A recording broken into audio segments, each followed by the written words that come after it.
فقر میں شان سکندری کیا ہے، نگاہ فقر میں شان سکندری کیا ہے،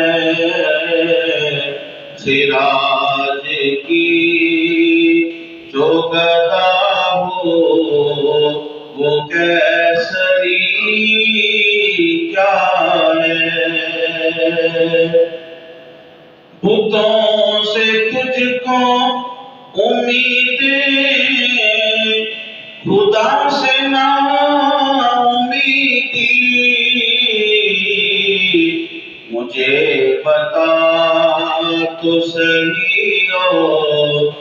کافری کیا ہے، کسے نہیں ہے تمنا سروری لیکن خودی کی موت ہو جس میں وہ سروری کیا ہے۔ 15 اگست 1947 کو پاکستان ماضی وجود میں آیا۔ اس میں کوئی شک نہیں کہ تحریک پاکستان میں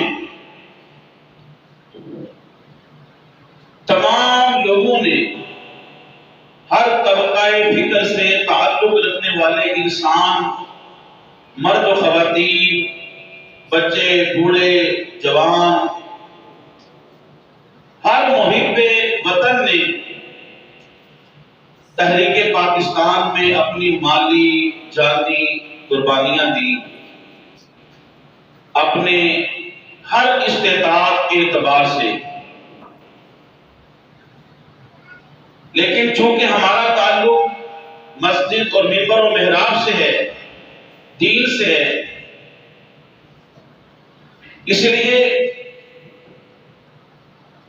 عوام کے سامنے اور بالخصوص نوجوان نسل کو یہ بتانا ضروری ہے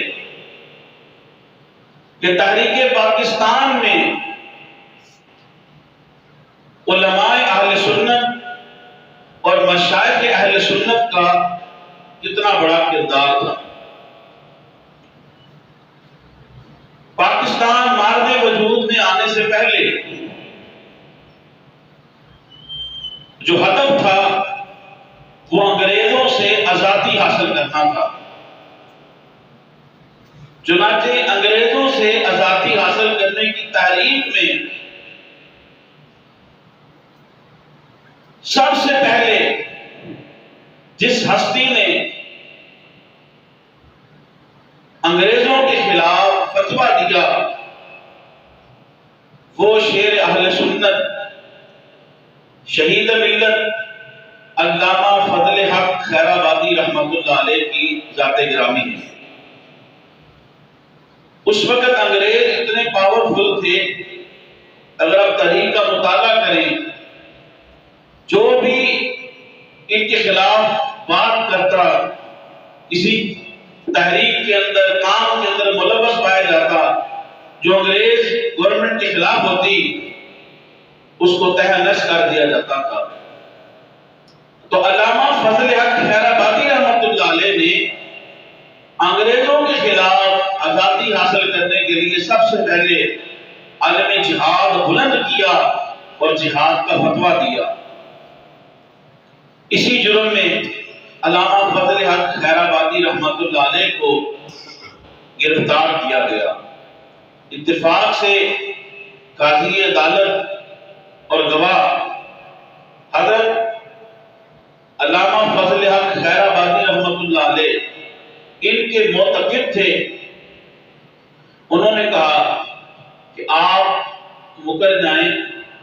کہ میں نے یہ جہاد کا فتویٰ انگریزوں کے خلاف دیا ہے تو آپ کو بچانا ہمارا کام ہے۔ لیکن شیر اہل سنت علامہ فضل حق خیرآبادی رحمۃ اللہ علیہ نے آپ نے کہا کہ جو کام میں نے نہیں کیا اس کا میں اقرار کیوں کروں؟ چنانچہ آپ آپ نے بواقع دہل اس چیز کا اقرار کیا کہ انگریزوں کے خلاف اور ان سے آزادی حاصل کرنے کے لیے جہاد کرنا، یہ فتویٰ میں نے ہی دیا ہے۔ چنانچہ اسی جرم میں آپ کو عمر قید سزا ملی اور اسی سزا کے اندر علامہ فضل حق خیر آبادی رحمۃ اللہ علیہ وصال فرما گئے۔ بعض لوگ علامہ فضل حق خیر آبادی رحمۃ اللہ علیہ کے خلاف پروپیگنڈا کرتے ہیں کہ انہوں نے اپنے اس فتوے سے رجوع کر لیا تھا۔ اگر رجوع کر لیا تھا تو پھر سزا کیوں ملی، اور پھر اسی سزا کے اندر آپ کا وصال کیسے ہوا؟ یہ جو پروپیگنڈا کرتے ہیں اس کی وجہ یہ تھی کہ ایک مولوی نے کتاب لکھی جس کے اندر اور بیعتری کی کہ اللہ تعالیٰ ایک دن میں نعوذ باللہ حضور کی شان میں گستاخی کرنے کی نیت سے لکھا کہ اللہ تعالیٰ ایک دن میں کروڑوں محمد پیدا کر سکتا ہے۔ تو اس کے رد میں اس مولوی کے جواب میں شیخ اہل سنت حضرت علامہ فضل حق خیر آبادی رحمۃ اللہ علیہ نے جواب لکھا اور کتاب لکھی، تو ان کو اس چیز کا بھی رنج تھا، لہذا اس فام کے لوگوں نے پھر علامہ فضل حق خیر آبادی رحمۃ اللہ علیہ کی اس عظیم کارنامے کو دبانے کے لیے انہوں نے پھر یہ پروپیگنڈا شروع کیا کہ علامہ فضل حق خیر آبادی رحمۃ اللہ علیہ نے اس سے رجوع کر لیا تھا، حالانکہ ایسا نہیں۔ اس کے بعد پھر کانگریس تشکیل دی گئی جس میں ہمارے مخلص قائد بانی پاکستان، وکیل پاکستان، قائد اعظم محمد علی جناح رحمت اللہ علیہ، انہوں نے بھی کانگریس کے اندر شمولیت اختیار کی۔ لیکن جب بانی پاکستان قائد اعظم محمد علی جناح رحمت اللہ علیہ کو کانگریسی ملاؤں اور کانگریس کے لوگوں کے نیت اور ان کے اعمال جب دیکھے، ان کی کرتوت دیکھے، تو انہوں نے کہا کہ یہ تو انگریزوں سے چھٹکارا حاصل کرنے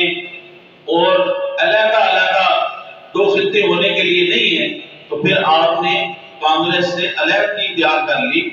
حضرت قائد اعظم محمد علی جناح رحمۃ اللہ علیہ نے جب آپ کو ان کے عزائم سے خبر ہوئی، پھر حضرت قائد اعظم محمد علی جناح رحمۃ اللہ علیہ نے مسلم لیگ کی بنیاد رکھی، جس کے قائد محمد علی جناح رحمۃ اللہ علیہ تھے۔ پھر اس پلیٹ فارم سے، مسلم لیگ کے پلیٹ فارم سے، حضرت قائد اعظم محمد علی جناح رحمۃ اللہ علیہ نے دو قومی نظریے کو پروان چڑھایا۔ دو قومی نظریہ کہ ہندو یہ ایک الگ قوم ہے، الگ ملت ہے، اور مسلمان ایک الگ قوم اور الگ ملت ہیں، لہذا ان کے لیے علیحدہ علیحدہ جو ہے وہ ملک ہونے چاہیے اور رہنے کے لیے خطے ہونے چاہیے۔ 1897 میں مجدد دین و ملت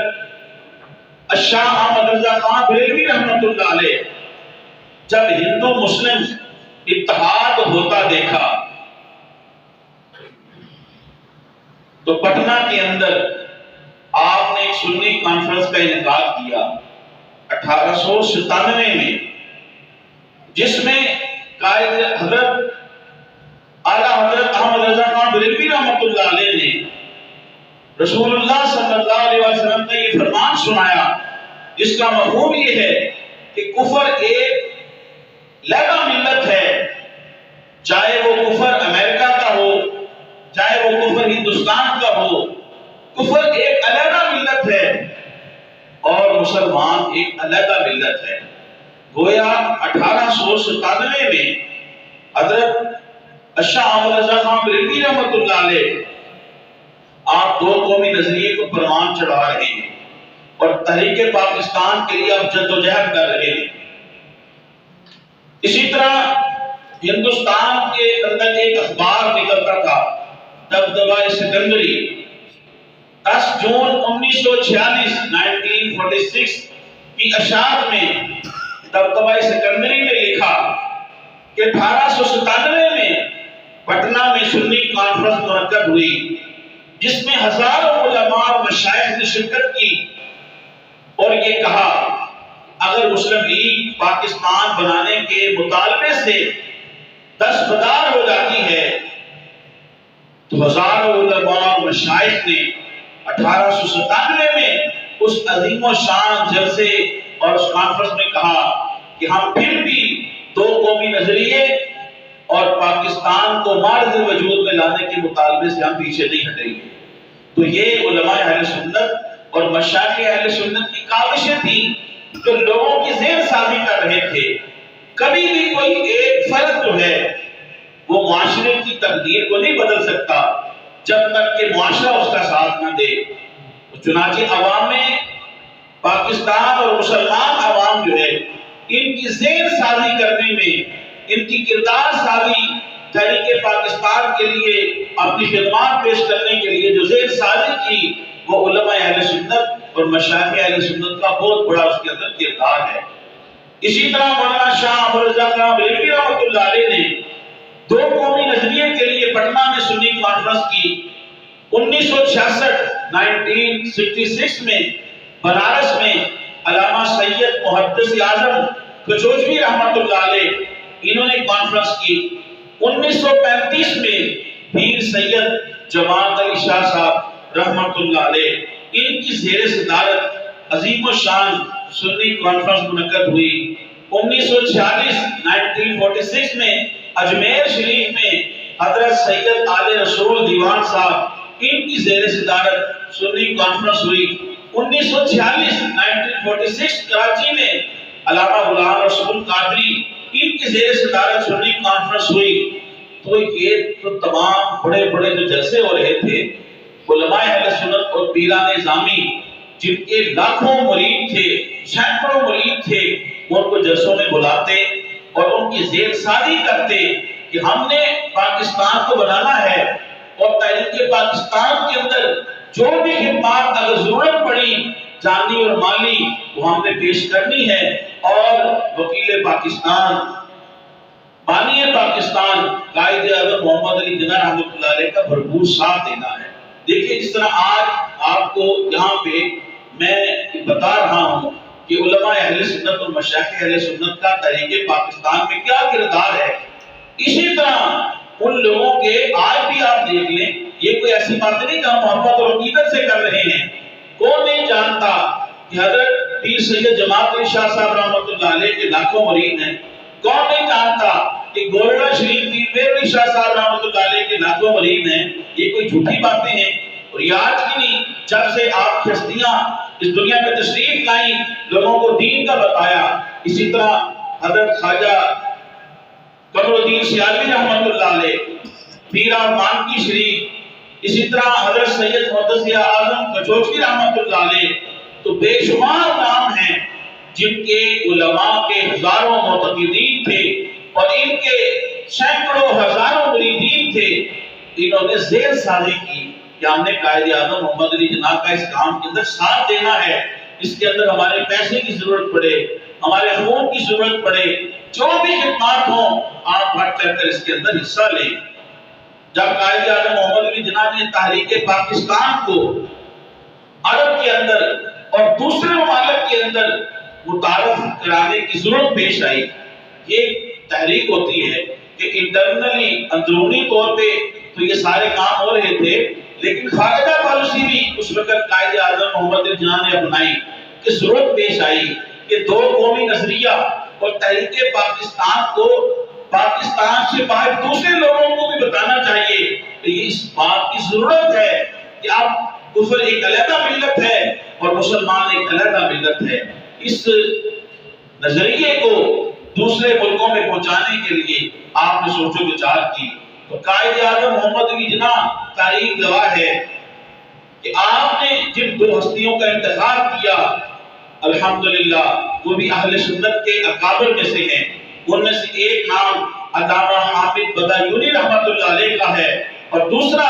حضرت مولانا شاہ احمد درانی رحمۃ اللہ علیہ کے والد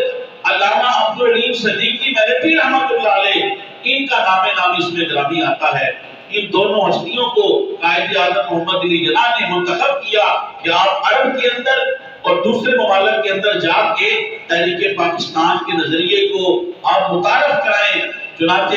انہوں نے جس طریقے سے جا کے عرب کے اندر اور دیگر ممالک کے اندر دو قومی نظریہ اور تحریک پاکستان اس تحریک کا جس طرح تعارف کرایا وہ بڑی کامیاب ہوئی۔ جب یہ دونوں ہستیاں واپس آئی تو بانی پاکستان، وکیل پاکستان قائد اعظم محمد علی جناح رحمۃ اللہ علیہ ان دونوں ہستیوں سے اتنے خوش ہوئے کہ اخبارات میں لکھا کہ ان دونوں کو بلا کے ان کا شکریہ بھی ادا کیا اور ان کو سفیر اسلام کا لقب دیا۔ تحریک پاکستان کے اندر جن علماء اور مشائخ نے اپنا کردار پیش کیا، اپنی جان مال اپنا وقت دیا اور اپنے ہزاروں سینکڑوں مریدین کی زیر ساری کی، ان میں سے چند ایک کے نام سماعت کریں۔ علامہ حامد رضا رحمۃ اللہ علیہ، علامہ محمد مصطفیٰ رضا خان رحمۃ اللہ علیہ، علامہ غلام رسول قادری رحمۃ اللہ علیہ، علامہ حامد بدایونی رحمۃ اللہ علیہ، علامہ عبدالعلیم صدیقی میرٹھی جو کہ مولانا شاہ درانی کے والد ہیں، علامہ نعیم الدین صدر الفاضل مراد آبادی رحمۃ اللہ علیہ، علامہ سید محدث اعظم کچوچوی رحمۃ اللہ علیہ، حضرت مفتی عنایت احمد کاکوری رحمۃ اللہ علیہ، پیر سید جماعت علی شاہ صاحب رحمۃ اللہ علیہ، حضور پیر سیال خواجہ محمد قمر الدین سیالوی رحمۃ اللہ علیہ، علامہ عبدالسلام جبل پوری رحمۃ اللہ علیہ، برہان جبل پوری رحمۃ اللہ علیہ، حضرت پیر سید مانکی شریف، علامہ شائستہ گل، جنہوں نے حضرت قائد اعظم محمد علی جناح کو مسلک اہل سنت کی طرف راغب کیا۔ یہی وجہ ہے کہ تاریخ گواہ ہے کہ پاکستان بننے کے بعد قائد اعظم محمد علی جناح اور لیاقت علی خان نے پہلی عید کی نماز کراچی میں جو ادا کی وہ مولانا شاہ احمد نورانی رحمۃ اللہ علیہ کے والد اہل سنت کے اکابر علامہ عبدالعلیم صدیقی میرٹھی رحمۃ اللہ علیہ ان کی امامت اور ان کی ابتدا میں قائد اعظم محمد علی جناح اور لیاقت علی خان نے پاکستان بننے کے بعد پہلی نماز عید جو ہے وہ ادا کی۔ واجب احترام جو کانگریسی ملا تھے آج بھی یوٹیوب کے اوپر ان کے جو بڑوں کے جو انٹرویو ہیں اس کے اندر وہ کہتے ہیں، وہ کیا کہتے ہیں؟ وہ کہتے ہیں کہ ہم یہ چاہتے ہیں کہ 45 سیٹیں 45 سیٹیں ہندوؤں کی ہوں اور 45 سیٹیں جو ہیں وہ مسلمانوں کی ہوں اور 10% دوسرے جو اقلیت ہے ان کی ہو اور یوں پھر ایک چھت کے نیچے جو ہے ہم سب لوگ بیٹھے۔ یعنی وہ لوگ جو کانگریسی ملا تھے جو آج پاکستان کے ٹھیکیدار بنے ہوئے ہیں، یہ کوئی محبت اور عقیدت کی باتیں نہیں ہیں۔ آج وہ لوگ جو پاکستان کے ٹھیکیدار بنے ہوئے ہیں اور سینٹ کے اندر اور قومی اور صوبائی اسمبلیوں کے اندر وہ مزے لوٹتے ہیں کئی دہائیوں سے، ان کے اکابر نے وہ تو پاکستان بننے کے مخالف تھے، یہ کون نہیں جانتا، یہ ڈکی چپی باتیں ہیں۔ آج بھی ان کے بچے کچے بلوگڑے جو ہیں وہ جب بھی موقع ملتا ہے پاکستان مخالف بات کرتے ہیں۔ افسوس ہے افسوس، لیکن آج ہماری جو سکول کے اندر تعلیم دی جاتی ہے، کالج اور یونیورسٹی کے اندر تعلیم دی جاتی ہے، ان لوگوں کے نام نکال دیے گئے جن کے میں نے نام لیے، جن علماء اہل سنت اور پیران گرامی نے خدمات پیش کی۔ یہ مخلص لوگ تھے، انہوں نے ناموری نہیں کی اور انہوں نے اس چیز کے لیے دھیان نہیں دیا، اور وہ لوگ جن کی آج بھی آن ریکارڈ اخبارات، رسائل اور آڈیو اور ویڈیو ریکارڈ ہیں، جن کے اندر یہ تو پاکستان بننے کے مخالف تھے۔ کئیوں نے کہا کہ ہم پاکستان کی پہ نہیں بننے دیں گے، پاکستان کی پہ بن گئی تو ہم ایسا کر دیں گے، ہم اپنی داڑھی منڈوا دیں گے، اور ان کے ایسے برے خیالات تھے کہ دو قومی نظریے کے خلاف تھے۔ لیکن آج افسوس منزل اسے ملی جو شریک سفر ہی نہ تھے، منزل اسے ملی جو شریک سفر ہی نہ تھے۔ اس لیے نوجوان نسل کو یہ بتانا ضروری ہے کہ تحریک پاکستان میں جہاں سول سوسائٹی عام لوگوں نے اپنی قربانیاں دی، اسی طرح تحریک پاکستان میں علماء اہل سنت اور مشائخ اہل سنت نے بڑا کردار ادا کیا ہے۔ کہ ہزاروں لاکھوں مذہبی حلقے سے اگر آوازیں اور ہمدردیاں قائد اعظم محمد علی جناح کے ساتھ شامل نہ ہوتی تو قائد اعظم محمد علی جناح قطعی طور پہ کامیاب نہ ہو سکتے۔ تو آج یہ کامیابی جو ملی ہے اس کے اندر جہاں پہ تمام محبان پاکستان، دو قومی نظریے حامی کی سول سوسائٹی اور تمام لوگوں کا جہاں پہ کردار ہے، وہاں پہ علماء اہل سنت اور مشائخ اہل سنت کا بہت بڑا کردار ہے۔ علماء ہند کا سیاسی موقف یہ کتاب کا نام ہے۔ اس کے اندر ایک کانگریسی ملا اس نے یہ لکھا اور کہا کہ گاندھی کیپ پہننے سے انگریز آگ بگولا ہوتا ہے، اس لیے گاندھی کیپ پہننا باعث ثواب ہے۔ اندازہ کیجئے ہندوؤں کی نسبتیں یہ جائز ہیں اور باعث اجر و ثواب ہیں، اور اگر ہم اللہ کی کسی ولی کی نسبت اختیار کر لیں تو یہ بدعت کی فتح لگاتے ہیں۔ تحریک پاکستان میں بلوچستان کے طالب علم بچوں کا کردار بھی ناقابل فراموش ہے۔ سکول کے بچوں نے، جو بلوچستان کے سکول کے بچے تھے، اپنے رومالوں پر اپنے خون سے یہ تحریر لکھی،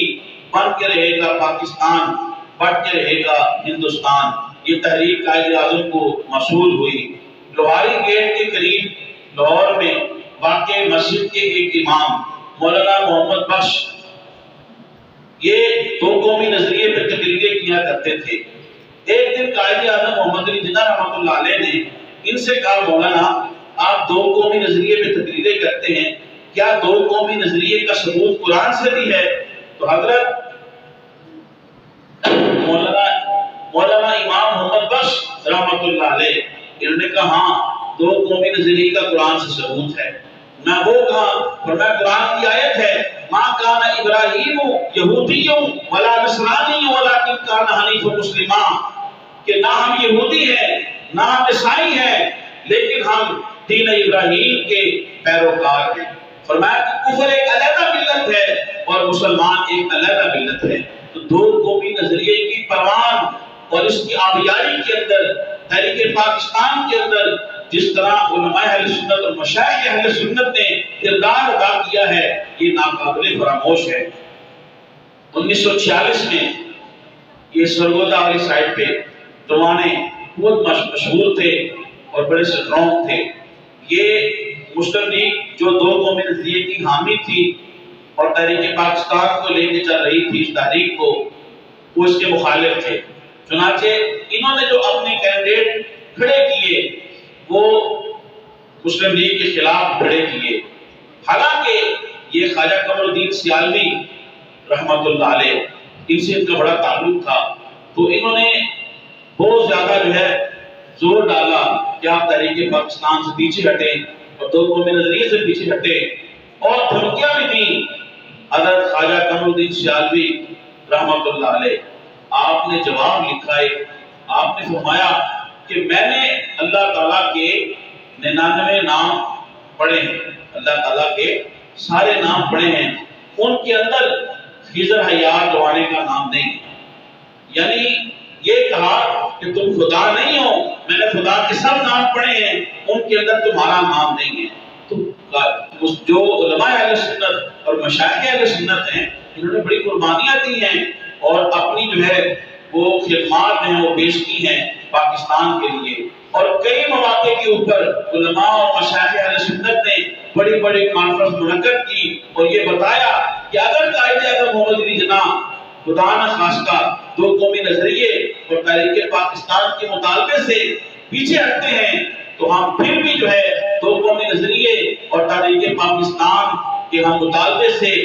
پاکستان کے مارد وجود کے لانے میں مطالبے سے ہم پیچھے نہیں ہٹیں گے کہ اولیاء کا ہے فیضان پاکستان پاکستان۔ آج افسوس یہ ہے کہ ہماری نوجوان نسل، ہمارے بچے، ان کو پتہ ہی نہیں ہے آزادی کتنی بڑی نعمت ہے۔ آج اس جدید دور کے اندر، اتنا جدید دور ہے کہ ایک سیکنڈ کے اندر ودن سیکنڈ جو ہے وہ خبر پوری دنیا میں پھیل جاتی ہے، لیکن باوجود اس کے آج انڈیا کے اندر نام نہاد جو آزادی دی جاتی ہے مسلمانوں کو، وہاں پہ دیکھیں کہ کیا صورتحال ہے مسلمانوں کی، پھر مقبوضہ کشمیر میں دیکھیں، فلسطین میں دیکھیں کہ جب وہ ایک سجدہ ادا کرتے ہیں خبر نہیں ہوتی کہ وہ دوسرا سجدہ کر سکے گی یا نہیں کر سکے گی۔ ان کی پیشانیوں کے اوپر، گردنوں کے اوپر، جسموں کے اوپر گولیاں ماری جاتی ہیں، ان کے جسموں کو لہو لہان کر دیا جاتا ہے۔ عزتیں اس وقت اور اس اللہ تعالیٰ حفظ و امان میں رکھے۔ آپ ذرا اندازہ کریں اللہ تعالیٰ حفظ و امان میں رکھے کہ ایک انسان اس کے سامنے جب اس کے پیاروں کی اور بچیوں کی عصمت دری کی جاتی ہے، شادی بہت بڑی نعمت ہے، لیکن ہمارے جو بچے ہیں یا نوجوان ہیں وہ شادی کو کیسے مناتے ہیں؟ باجے بجا کر، گانے، موسیقی۔ یہ 14 اگست 1947 کا وہ دن تھا، 14 اگست کا دن جو ہے اس کو یاد کرنا ہے تو کیسے کرنا ہے؟ ہم نے تحریک پاکستان کی شہداء کے لیے دعائے خیر کرنی ہے۔ اگر آپ کچھ کرنا چاہتے ہیں تو اس دن آپ تحریک پاکستان، وہ مائیں، وہ بہنیں جنہوں نے خودکشیاں کی، وہ علماء اہل سنت، مشائخ اہل سنت جنہوں نے اپنا تن من دھن قربان کر دیا، ان تمام تحریک پاکستان کی شہداء کے لیے دعائے خیر کریں، ان کے لیے سارے ثواب کریں، ان کے خراج عقیدت پیش کریں۔ یہ کام کرنے والے ہیں۔ یہ تھوڑی ہے کہ سنسر نکال لیے اور مرڈر شروع کر دیا، اپنے لیے دوسروں کے لیے وبال جان بن گئے۔ یہ تحریک پاکستان کی آزادی نہیں ہے۔ اس لیے بچوں کی گزارش ہے نوجوان نسل سے کہ تحریک 14 اگست کا دن جو ہے یہ اللہ کے شکر ادا کرنے کا دن ہے۔ نوافل پڑھیں، یا اللہ تعالیٰ شکر ہے کہ تم نے آزادی عطا کر دی ہے۔ یہ بہت بڑی نعمت ہے، آزادی بہت بڑی نعمت ہے۔ آج کچھ دیر کے لیے بھی ہماری سرحدوں سے اگر ہماری فوج ہٹ جائے تو یہ لوگ اتنے متاثر ہیں